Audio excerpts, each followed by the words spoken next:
Assalamu alaikum. This is Mizan from Dhaka Home Service. Welcome to our new another video. আজ আমরা দেখব একটি Samsung ফ্রিজের chamber অংশ অর্থাৎ ইভাপোরেটরে কিভাবে প্রেসার দিতে হয়। ফ্রিজের ব্যাক পার্ট আমরা খুলে দিচ্ছি, আর এই কাজে আমাদের সাহায্য করবে আমাদের শাওন ভাইয়া। উনি আমাদের সিনিয়র টেকনিশিয়ান। কাস্টমার 1 মাস আগে এই সার্ভিসটি করিয়েছিল। ওনার ফ্রিজের নর্মাল অংশে কোনো ঠান্ডা হচ্ছে না বর্তমানে। উনি এলাকার স্থানীয় টেকনিশিয়ান দিয়ে কাজটি করিয়েছিল। তা আমরা এই কাজটি নতুন করে আবার করব, দেখব এটাতে কী সমস্যা আছে। তাই আমরা এর চেম্বার অংশে প্রেসার দেব। প্রথমে আমরা এর নন লিটার বাল্বটি খুলে নিচ্ছি।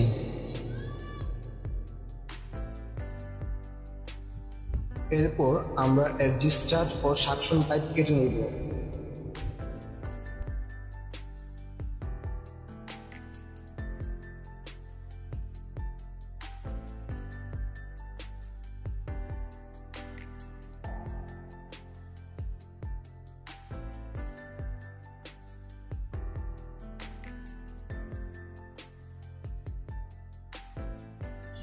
প্রতিটি পয়েন্ট কাটার আগে সিরিঞ্জ কাগজ দিয়ে ভালো করে ঘষে পরিষ্কার করে নিতে হবে, যাতে কোনো ধরনের ময়লা বা মরিচা না থাকে।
এখন আমি এটার চেম্বার অর্থাৎ ইভাপোরেটরে আমাদের মিটারটি কানেক্ট করে নিব।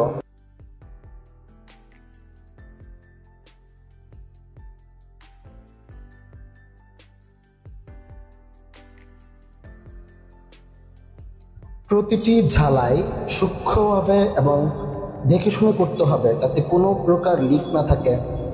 এবার একটি নন রিটার্ন বাল্ব আমরা এর কম্প্রেসারের ডিসচার্জ অংশে লাগিয়ে নেব। আমাদের আছে 16 থেকে 30 বছরের অভিজ্ঞ টেকনিশিয়ান। ঢাকা সিটির যে কোনো প্রান্তে যে কোনো ব্র্যান্ডের এসি, ফ্রিজ, মাইক্রোওয়েভ এবং ওয়াশিং মেশিনের সকল প্রকার কাজ করা হয়। আপনার অর্ডারটি কনফার্ম করতে আমাদের ডিসক্রিপশনে দেওয়া নাম্বারে যোগাযোগ করুন। ধন্যবাদ।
ইভাপোরেটরের অপর প্রান্ত অর্থাৎ সাকশন পাইপটি আমরা ঝালাই করে বন্ধ করে নিব, কারণ এখন আমাদের এই চেম্বারে প্রেসার দিতে হবে।